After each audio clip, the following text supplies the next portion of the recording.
Hi guys, is the tide turning on the likes of Richard Tice where the media don't give him an open platform to spew his tripe? It was quite refreshing to watch Politics Live's Jo Coburn tear apart Reform UK's flagship argument like a cheap suit. Tice has criticised both Labour for not having a plan to deal with the small boats and the Tories for not being tough enough with asylum seekers. Richard has repeatedly said that Britain should copy the Australian model from some years ago. But this is probably the first time a journalist has dismantled his position right in front of him. Enjoy this.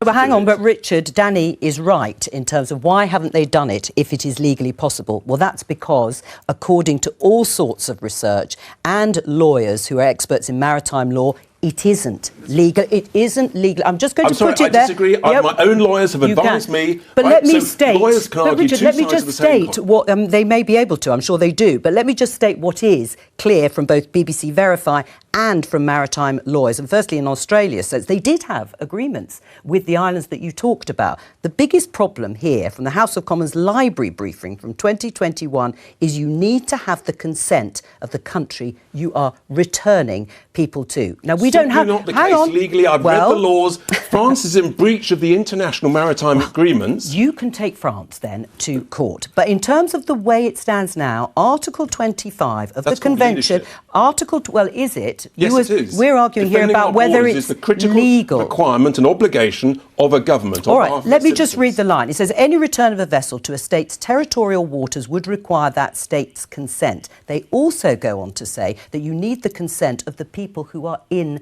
the boat. And if they disagree, then it is dangerous and reckless to pursue. It's common sense, Richard. Everyone knows it's common sense that everyone wants to be able to return people who come from France to France if they're... And that is the international law, that people will not... They will not show the leadership to do it. France is in breach of its obligations. The safe thing to do to stop the deaths. The current scenario is people are dying. Under the current scenario. I understand and yet that. everybody wants to continue the current scenario. I accept that. I'm just saying that your legal position is quite niche. It's not...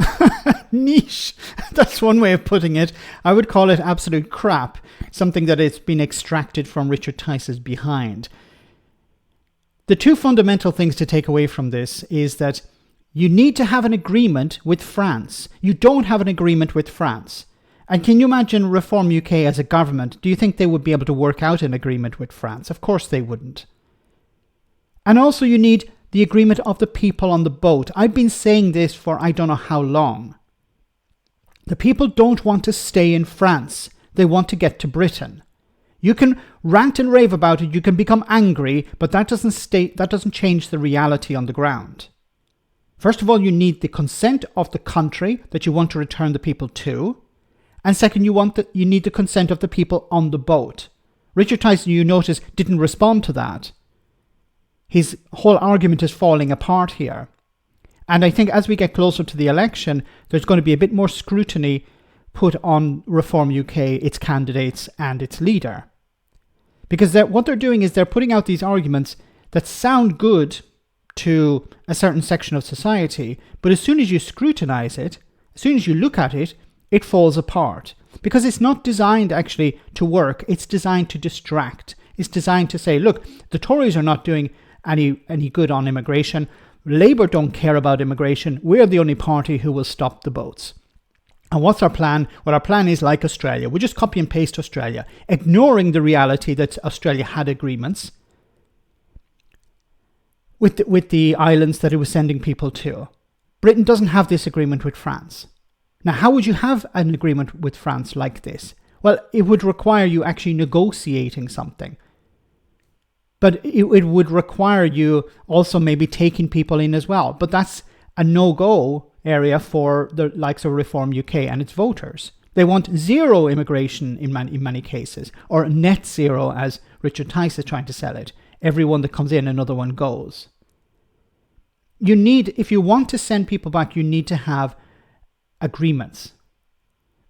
But also, as I keep saying, you have to take in people if this is what they want to do. There's no point in sending people back on a Monday and then them returning on the Tuesday and trying to spend huge amounts of money and effort to keep pushing people back.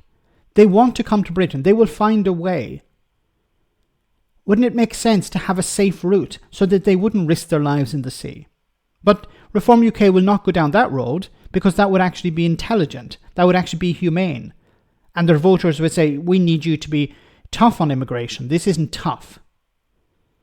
But it's good that Reform UK is starting to be focused on somewhat and the arguments that they're putting forward being scrutinised.